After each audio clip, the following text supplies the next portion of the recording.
নিখুঁততা নহয়, সতৰ্কতা বৰ জৰুৰী আৰু সম্ভৱ জীৱন যাত্ৰাৰ ক্ষেত্ৰত। নিখুঁততা অসম্ভৱ, নিখুঁত হ'ব কেতিয়াও নোৱাৰে।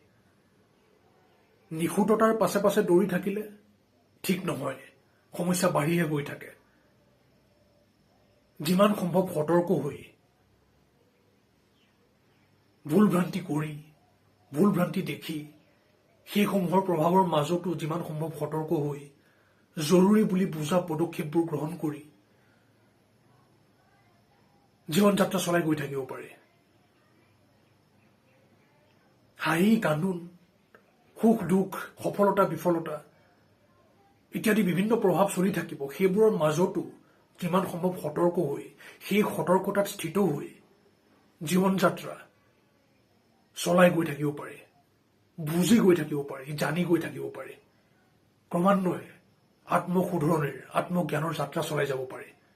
সেয়াহে বৰকৈ সুন্দৰ আৰু সম্ভৱ।